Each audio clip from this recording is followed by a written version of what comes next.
عقیدہ درست نہیں ہوگا، توحید درست نہیں ہوگی، جس سماج کے اندر قبروں پر سجدہ کیا جائے گا، جس سماج میں تعویذ اور گنڈا پہنا جائے گا، جس سماج میں بلی کے آگے سے گزرنے پر بائک کو اور گاڑی کو بریک لگا دیا جائے گا، جس سماج میں توحید کا کوئی نام و نشان نہ ہوگا، میرے پیارے ساتھی، وہ سماج کبھی نہیں سدھر سکتا ہے۔ ہم اور آپ مسلمان ہیں، اور مسلمان کا مطلب یہ ہوتا ہے وہ لا الہ الا اللہ اور محمد رسول اللہ کا کلمہ پڑھنے والا ہوتا ہے۔ ہمارے دین کی بنیاد توحید پر ہے۔ جب تک ہماری توحید صحیح نہیں ہوگی، ہمارا کوئی بھی عمل اللہ تعالیٰ کیا قبول نہیں ہوگا۔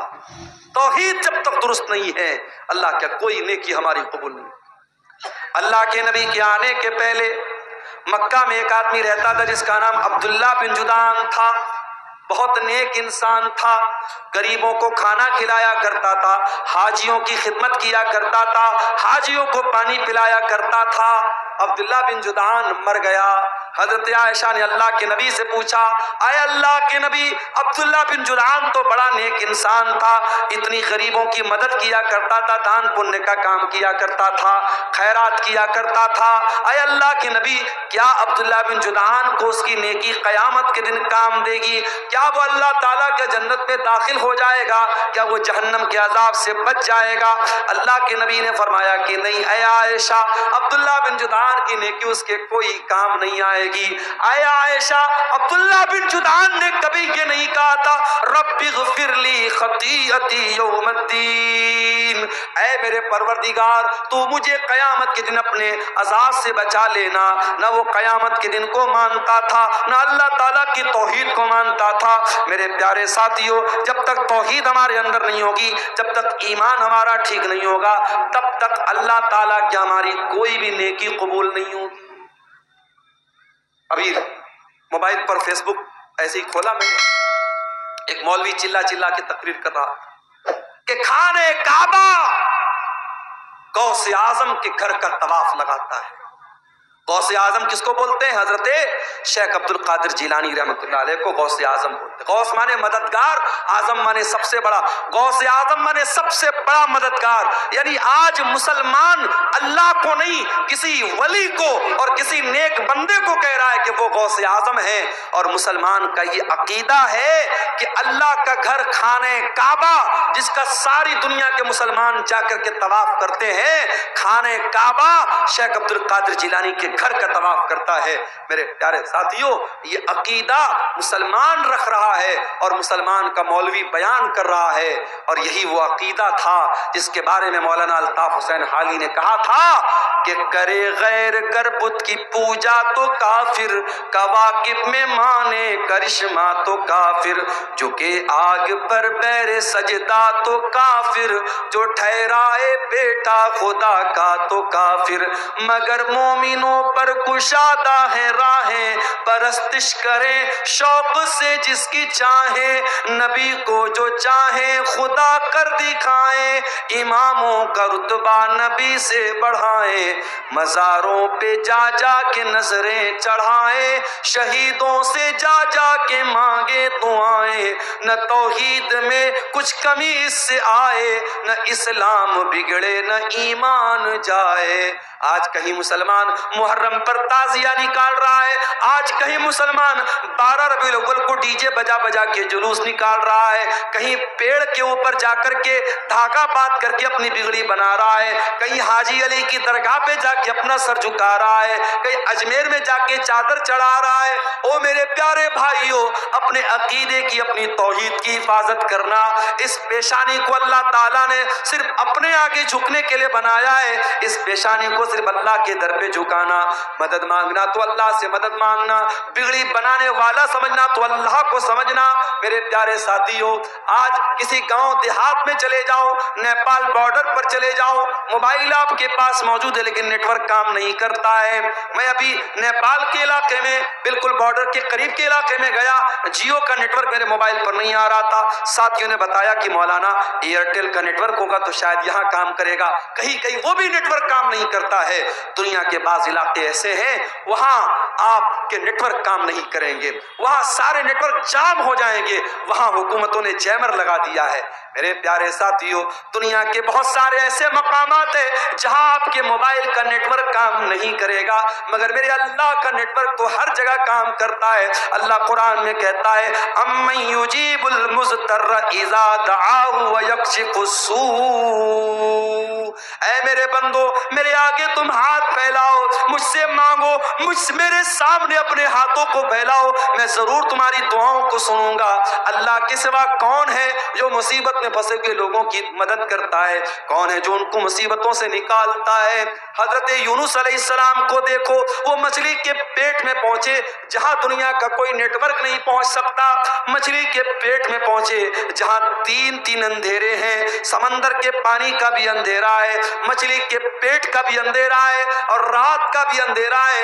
تین اندھیروں میں حضرت یونس نے اللہ کو پکارا، فنادا فی الظلمات اللہ الہ الا انت سبحانک انی کنت من الظالمین۔ حضرت یونس علیہ السلام نے مچھلی کے پیٹ میں اللہ کو پکارا، کہا اے اللہ تیرے سوا میرا کوئی معبود نہیں ہے، کوئی مشکل کشا نہیں ہے، اے اللہ اس مچھلی کے پیٹ میں اگر میری فریاد کو سن سکتا ہے تو تو سن سکتا ہے۔ فنادا فی الظلمات، انہوں نے تین اندھیروں میں پکارا، لا الہ الا انت، اے اللہ تیرے سوا میرا کوئی معبود نہیں ہے، سبحانک تو پاک ہے، انی کنت من الظالمین، اے اللہ میں ظالم ہوں۔ قرآن کہتا ہے فاستجبنا له ونجيناه من الغم، ہم نے یونس کی دعا کو سن لیا اور ہم نے یونس کو غم سے نکال دیا۔ اور اے مومنو اگر تم بھی اللہ سے اسی اخلاص کے ساتھ، اسی توحید کے ساتھ دعا کرو گے، وَكَذَلِكَ نُنْجِي الْمُؤْمِنِينَ، ہم تمہاری دعا کو بھی سنیں گے۔ میرے پیارے ساتھیوں، اخلاص اپنے اندر پیدا کرو، توحید اپنے اندر پیدا کرو۔ آج مسلمان اس توحید سے دور ہے، آج بزرگوں کی قبروں پر مسلمان سر جھکا رہا ہے، آج مزاروں اور قبروں پر عورتیں جا کر کے اپنے ایمان اور اپنی عصمت کا سودا کر رہی ہیں۔ او میری پیاری ماں بہنوں، ہمیشہ اپنی توحید کی حفاظت کرنا، مر جانا، کٹ جانا، جل جانا، اپنی توحید سے کبھی کوئی سمجھوتا نہ کرنا، اللہ کے سوا کسی اور کے آگے کبھی ہاتھ نہ پھیلانا، اللہ کے سوا کسی اور کی بڑائی کبھی نہ بیان کرنا، اپنے ایمان اور توحید پر قائم رہنا، اس کے بغیر آپ سماج کی اصلاح نہیں کر سکتے۔ اور آگے بڑھیے، سماج کی اصلاح کرنا ہے ہمیں اور آپ کو ایک کام اور بھی کرنا پڑے گا۔ مسلمان نوجوان آج پیسہ کمانے کی اندھی دوڑ میں بھاگ رہا ہے، کوئی جوا کے ذریعے پیسہ کما رہا ہے، کوئی سٹے بازی کے ذریعے پیسہ کما رہا ہے، کوئی بیاج کے ذریعے پیسہ کما رہا ہے۔ اسی بہار کے بعض علاقوں میں مجھے لوگوں نے بتایا کہ جن مسلمانوں کے پاس ڈھیر سارا پیسہ ہے وہ اپنے ہی مسلمان بھائی کو بیاج پر قرضہ دے رہے ہیں۔ اے مسلمان، تجھے معلوم نہیں کہ تیری شریعت میں اس بیاج کو کتنا بڑا گناہ قرار دیا گیا ہے؟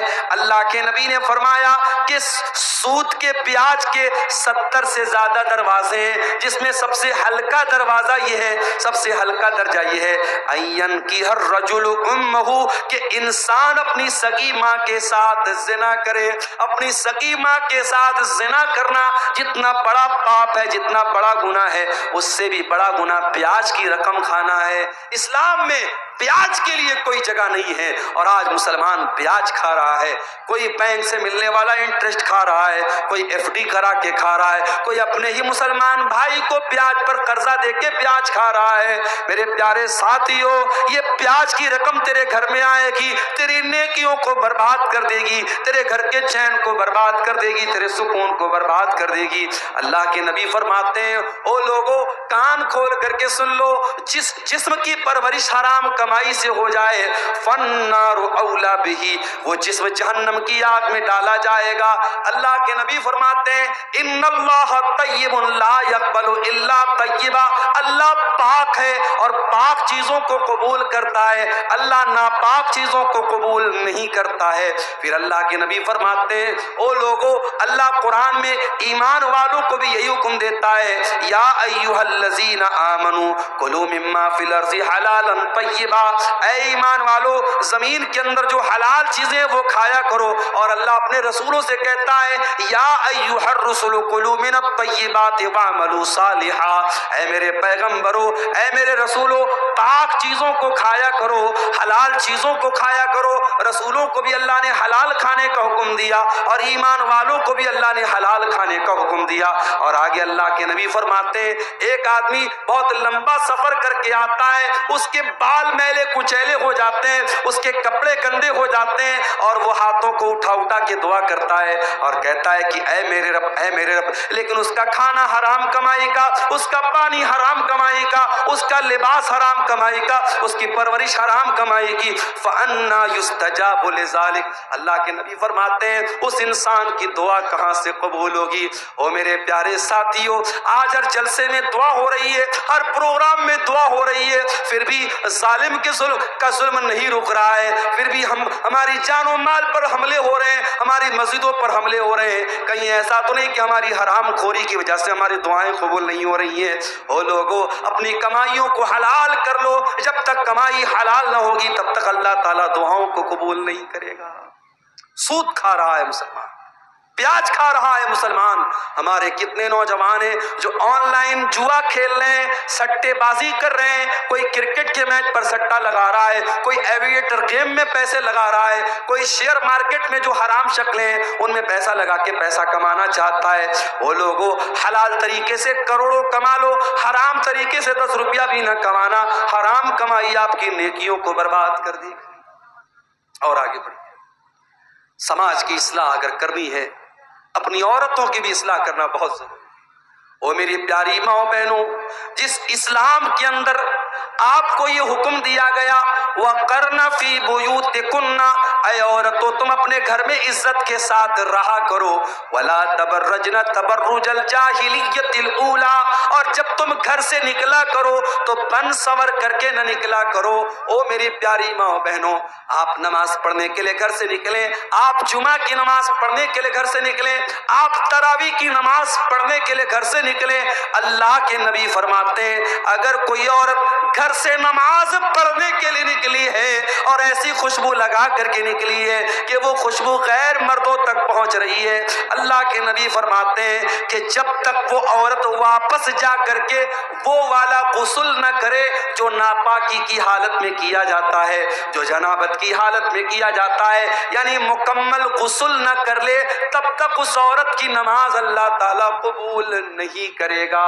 میری پیاری ماں بہنوں، جو اسلام آپ کو نماز پڑھنے کے لیے خوشبو لگا کر آنے کی اجازت نہیں دیتا، وہ کسی میلے ٹھیلے میں جانے کے لیے، کسی بازار میں جانے کے لیے، کسی جگہ گھومنے پھرنے کے لیے اپنے آپ کو سجا سنوار کر کے، اور آج جب سے کورونا کا دور آیا ہم نے اسی کٹیہار اور سیمانچل اور ارریہ کے علاقے میں دیکھا کہ پہلے جو لڑکیاں پورا نقاب لگایا کرتی تھی، جو پہلے لڑکیاں پورا حجاب لگایا کرتی تھی، اب حجاب کو تو چھوڑ دیا گیا، اب بہت کرتی ہیں تو کیا کرتی ہیں، کپڑا تو وہی نارمل پہنے ہوئے ہیں، وہی نارمل کپڑا پہنے ہوئے ہیں، بس چہرے کے اوپر ایک ماسک لگا لیا اور ماسک کو سمجھ لیا کہ یہ پردے کا الٹرنیٹ ہو گیا۔ میری پیاری ماں بہنوں، یہ ماسک لگا کر کے آپ نے اپنے پردے کا جنازہ تو خود نکال دیا ہے۔ او میری پیاری بہنوں، اپنی خوبصورتی کو دنیا کے سامنے نمایاں نہ کرو، تمہیں اللہ تعالیٰ نے پردے میں رہنے کا حکم دیا ہے۔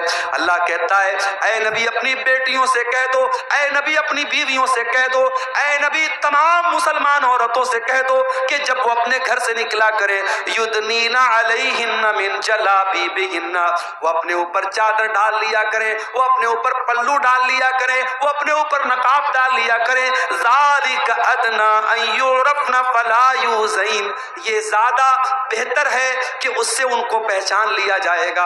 اچھا آج کیا ہوتا ہے، مدرسے میں پڑھنے والی لڑکی ہے تو وہ نقاب میں رہے گی، اسکول میں پڑھنے والی لڑکی ہے تو وہ کیا کرے گی، ماسک لگا کے گھومے گی یا ماسک بھی نہیں لگائے گی، یعنی لڑکی کا کپڑا بتا رہی ہے مدرسے والی لڑکی ہے یا اسکول والی لڑکی ہے. میری پیاری ماں اور بہنوں، آپ کی بیٹی کالج میں پڑھے اسلام کو کوئی آپتی نہیں ہے، آپ کی لڑکی اسکول میں پڑھے اسلام کو کوئی اعتراض نہیں ہے، آپ کی لڑکی ڈاکٹر بنے اللہ اور اس کے رسول نے منع نہ کیا ہے. مگر میری پیاری بہنوں، آپ کہیں بھی جاؤ اپنی پہچان کو نہ مٹانا. اور میں ایسی بھی اپنی بہنوں کو جانتا ہوں، کالج وہ جا رہی ہیں سر سے پیر تک نقاب میں جا رہی ہیں، اپنی کلاس میں اپنے ٹیچر کے سامنے بھی وہ نقاب میں رہتی ہیں. میں ایسی مسلمان لڑکیوں کو بھی جانتا ہوں، ان کے کالج میں جب ڈگری دی گئی، جب گولڈ میڈل دیا گیا اور گولڈ میڈل دینے کے ٹائم ان سے کہا گیا کہ جب تک آپ اپنے چہرے کا نقاب نہیں اتاریں گی ہم آپ کو گولڈ میڈل نہیں دیں گے. اس مسلمان لڑکی نے گولڈ میڈل لینے سے انکار کر دیا، اس لڑکی نے ڈگری لینے سے انکار کر دیا، مگر اپنے چہرے کو دنیا کے سامنے نقاب کو کھولنا گوارا نہ کیا. او میری پیاری بہنوں، ایسی دیندار بہنوں کی آج ضرورت ہے. ایک بات بولوں، سوشل میڈیا پر نقاب کا بہت مذاق اڑایا جاتا ہے. کبھی جا کے دیکھیے گا، نقاب کے بارے میں بڑے گندے گندے کمنٹس ہوتے ہیں سوشل میڈیا پر. جو اسلام کے دشمن ہیں وہ نقاب کا بہت مذاق اڑاتے ہیں. اس لیے میری پیاری بہنوں، آپ سے ایک انورودھ کرنا چاہتا ہوں، ایک ریکویسٹ کرنا چاہتا ہوں، جب نقاب پہن کر کے کٹیہار جاؤ، ارریا جاؤ، کشن گنج جاؤ، بہادر گنج جاؤ، کسی ایئرپورٹ پر جاؤ، اسٹیشن پر جاؤ، کہیں پر بھی جاؤ، اے میری بہنوں، یہ نقاب صرف ایک کپڑے کا ٹکڑا نہیں ہے. یاد رکھنا، یہ نقاب اسلام کی پہچان ہے، یہ تمہارے کلچر کی پہچان ہے، تمہارے سنسکرتی کا ایک حصہ ہے. یہ نقاب بتاتا ہے کہ تم مسلمان لڑکی ہو، تم مسلمان گھر کی لڑکی ہو. اس نقاب کی لاج رکھنا، اس نقاب کا سمان گرنے نہ دینا. اے میری بہنوں، نقاب میں رہ کر کے کوئی ایسا کام نہ کرنا جو تمہیں شوبھا نہ دیتا ہو. یہ نقاب بتاتا ہے تم عزت دار گھرانے کی ہو، کوئی ایسا کام نہ کرنا. دیکھیے، جب ہم بلیک کپڑا پہنتے ہیں، بلیک کپڑے پر کہیں کوئی داغ لگ گیا معلوم نہیں ہوتا ہے. لیکن جب وائٹ کپڑا پہنتے ہیں، وائٹ پر ہلکا سا دھبا بھی لگے گا، دور سے نظر آئے گا عبدالغفار صاحب آپ کے کرتے پر داغ لگا ہوا ہے. ایک ہلکا سا دھبا بھی وائٹ کپڑے پر پہچان لیا جاتا ہے. جو عورت نقاب نہیں پہنتی ہے، جو پردہ نہیں کرتی ہے، وہ کیا پہن رہی ہے، کہاں جا رہی ہے، دنیا نوٹس نہیں کرے گی. مگر جب نقاب والی عورت گھر سے نکلے گی، وہ کیا کر رہی ہے، کس سے مل رہی ہے، کہاں جا رہی ہے. میرے پیارے ساتھیوں، آج بڑے بڑے شہروں میں، دلی اور ممبئی میں باقاعدہ ایسے پارک ہیں، ایسی جگہ ہیں جہاں لڑکے لڑکیاں آپس میں مل کر کے گل چھرے اڑاتے ہیں. اور مجھے بتانے والوں نے بتایا کہ ان جگہوں پر کتنی برقع والی لڑکیاں ہیں جو اپنے بوائے فرینڈ سے جا کر کے ملتی ہیں، اپنے عاشقوں سے جا کر کے ملتی ہیں، اور نقاب میں ہیں، پردے میں ہیں، اور ان کا جو عاشق ہے اس کے ہاتھ کا کلاوہ بتا رہا ہے، اس کے ہاتھ کی انگوٹھی بتا رہی ہے وہ لڑکا مسلمان نہیں ہے، وہ لڑکا غیر مسلم ہے، وہ لڑکا مشرک ہے، وہ لڑکا کافر ہے. اور یہ مسلمان برقع پہن کر کے اس غیر مسلم لڑکے کے ساتھ جا کر کے زنا کر رہی ہے، اس کے ساتھ بدکاری کر رہی ہے. میرے پیارے بھائیوں، میں کہتا ہوں ان لڑکیوں کے ماں باپ کہاں مر گئے، ان کے گارجین کہاں مر گئے. یا تو وہ اتنے اندھے ہو چکے ہیں ان کو خبر بھی نہیں کہ ہمارے گھر کی بیٹی کہاں جا رہی ہے، یا وہ اتنے بھولے بھالے بن چکے ہیں کہ اپنی بیٹی کو انہوں نے کھلی چھوٹ دے رکھی ہے. میرے پیارے ساتھیوں، آپ کی بھی ذمہ داری ہے، اگر آپ بیٹی کے باپ ہیں، آپ بیٹی کے گارجین ہیں، یہ بہت بڑی ذمہ داری آپ کے کندھے پر ہے. اللہ قیامت کے دن پوچھے گا، اس قدر برائی کا دور تھا، لڑکے لڑکیاں اتنا زنا کر رہے تھے اور تیرے گھر میں جوان بیٹیاں تھی، تو نے اپنے بیٹیوں کی دیکھ ریکھ کیوں نہ کی، تو نے اپنی بیٹیوں کی صحیح تربیت کیوں نہ کی. او میرے پیارے بھائیوں، بچپن سے اپنی بچیوں کو اتنی اچھی تربیت دو، اتنا نیک بناؤ، اتنا دیندار بناؤ کہ کل جب تمہاری بیٹیاں جوان ہو جائیں اور غلط کوئی کام کرنے کے لیے ان کو اکسائیں تو ان کے دل میں یہ خیال آئے کہ نہیں نہیں، میرے باپ نے جو تربیت کی ہے وہ تربیت مجھے غلط قدم اٹھانے نہیں دے گی. اور یاد رکھیے، جب بھی کوئی لڑکی بگڑتی ہے، جب بھی کوئی لڑکی غلط راستے پر جاتی ہے، تجربے کی بات آپ کو بتا رہا ہوں، ایکسپیرینس کی اور انوبھو کی بات آپ کو بتا رہا ہوں، لڑکیوں کے بگڑنے میں 3 لوگوں کا بہت بڑا ہاتھ ہوتا ہے. لڑکی اگر بگڑ رہی ہے، غلط راستے پہ جا رہی ہے، 3 لوگوں کا بہت بڑا ہاتھ ہے. کون 3 لوگ؟ جب حضرت مریم کو بچہ ہوا عیسیٰ علیہ السلام پیدا ہوئے اور مریم اپنے بچے کو لے کر کے قوم کے پاس پہنچی ہے تو قوم کے لوگوں نے کیا کہا تھا؟ یا اخت ہارون ما کان ابوک امرأ سوء وما کانت امک بغیہ، اے ہارون کی بہن، مریم کے کوئی بھائی تھے جن کا نام ہارون تھا، وہ بھی بہت نیک انسان تھے، اے ہارون کی بہن، نہ تو تیرا باپ برا انسان تھا نہ تیری ماں بد چلن تھی، اے مریم تو یہ پاپ کہاں سے لے کے آ گئی؟ علماء نے لکھا ہے پتہ یہ چلا کہ اگر لڑکی کا بھائی اچھا ہو، لڑکی کی ماں اچھی ہو اور لڑکی کا باپ اچھا ہو تو لڑکی کے بگڑنے کے چانسز بہت کم ہوتے ہیں۔ اگر لڑکیاں بہک رہی ہیں اس کا مطلب یہ ہوا کہ بھائی گڑبڑ ہے یا ماں گڑبڑ ہے یا باپ گڑبڑ ہے۔ یہ تین رشتے بہت اہمیت رکھتے ہیں۔ جس گھر میں لڑکوں کے تعلقات لڑکیوں کے ساتھ ہوں اور جس گھر میں بہن یہ دیکھتی ہو میرا بھائی راتوں میں لڑکیوں سے بات کرتا ہے اور لڑکیوں کے ساتھ گھومتا پھرتا ہے، اس گھر کی لڑکیاں بھی وہ کام کرنے میں ہچکیں گی نہیں میرے پیارے ساتھیوں۔ اس لیے لڑکیوں پر چوڑی ٹائٹ کرنے سے پہلے اپنے گھر کے لڑکوں پر بھی چوڑی ٹائٹ کرو اور ان کی بھی نگرانی کرو اور ان کو بھی غلط کام سے روکو۔ اور یاد رکھو زناکاری وہ راستہ ہے جس پر سے چل کے دوسرے لوگ ہمارے گھر تک آ سکتے ہیں۔ اللہ نے اسی لیے زناکاری کو راستہ قرار دیا ہے۔ اللہ نے فرمایا وَلَا تَقْرَبُوا الزِّنَا، اے ایمان والو تم زنا کے قریب بھی نہ جانا، اِنَّهُ كَانَ فَاحِشَةً، یہ بہت گندا کام ہے، وَسَاءَ سَبِيلًا، اور یہ بہت برا راستہ ہے۔ اسی راستے پر چل کر کے کوئی تمہارے گھر کی دہلیز تک بھی آئے گا، کوئی تمہارے گھر کی بہو بیٹی تک بھی آئے گا، اس لیے زناکاری سے اپنے گھر کو بچاؤ۔ تو نوجوانوں اور عورتوں سے میں کہنا چاہوں گا کہ سماج کے بگڑنے اور بنانے میں آپ کا بہت بڑا کردار ہے۔ اس کردار کو میری بہنوں میرے بھائیوں ہمیں اور آپ کو سمجھنے کی ضرورت ہے۔ اب ایک آخری چیز بیان کر کے ہم بات ختم کریں گے۔ سردیوں کا موسم ہے، بہت دیر تک آپ کو بٹھانا مناسب نہیں ہے۔ سماج کی اصلاح اگر ہمیں اور آپ کو کرنی ہے میرے پیارے ساتھیوں، ایک کام ہم کو اور کرنا پڑے گا۔